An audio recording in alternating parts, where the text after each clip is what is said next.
Oh, ayan tayo eh. Nakikita niyo yung nag-ano ko doon, nung judge na nagsasalita. Tapos may translation para maging English. Oh, 'di ba? Kita niyo na andyan si Madam. Kasama ni Madam dalawa diyan oh.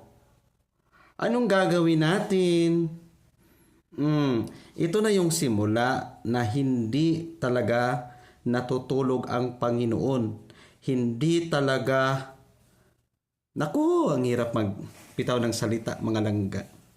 Basta tandaan natin mga langga, happy-happy lang tayo mga palangga. Relax lang tayo sa mga nangyayari ngayon. Matatapos din ito, tandaan niyo yan. Kasi, oras na pag ito talaga ay nag-spread itong news na ito dahil kumakalat na eh. Oo, kumakalat na. At pagkakaalam natin nito, kung natatandaan ninyo, noong 2024 may pumupunta na mga ICC doon sa Pilipinas.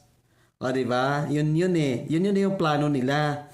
Tapos ginastuhan nila, ginastusan. Ito na yung picture-picture sila. O, di ba, bongga? Hindi talaga natutulog ang Panginoon. Ang gaba, hindi magsaba. O, maunay giingon lagi sa mga maldita na himo-himo og mga katiwalian sa gobyerno nato.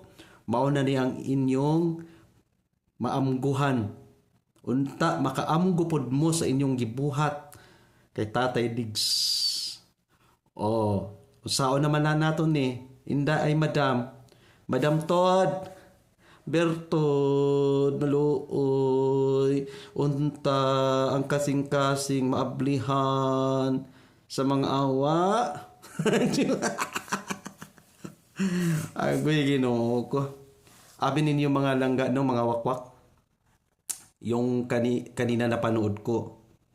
Naawa ako doon kay Tatay Diggs kasi humina na siya eh. Kasi syempre, mag 80 years old na siya eh. So ipag-pray na lang nating lahat, natong tanan, na unta, mahatagan pag lakas ba, pamaskog sa iyang panglawas. Kasi talaga naman daming nagmamahal kay Tatay Diggs. Bayaan natin mga langga kung ano yung sasabihin ng mga bashers natin. Basta sabi ko nga, kung ano ang opinion ng ubang mga tao, ilahan na, respetuhon na to. Kung usapon atong mga opinion sa atong kaugalingon at ila pod respetuhon, mao ni giingon mga langga na kung unsa ilang comment, God bless na lang, ana na lang. God bless you, ana ba? Mao na lay i-comment. Ayaw nagdaghana kay syempre sila, sakitan pod sila. Kita masakitan man kita pero dawat mangyapon nato bisan unsaon pa nila pag BI. Number 1 gid gihapon. No, number 1 jud gihapon si Tatay Diggs. Buong mundo, di ba ingon ko, tibuok kalibutan naghulat na mo istorya si Tatay Digong. Grabe. Kitang-kita nyo guys, millions talaga yung views. Millions talaga ang views mga palangga. Napakasarap. Alam niyo yun? May pag-asa. May pag-asa. Huwag tayo mawala ng pag-asa na ay Ginoo naglantaw mga palangga. Okay? So God bless sa lahat. I-spread natin itong mga langga. I-share natin para naman sa ganun ang uban makabalo. Good night.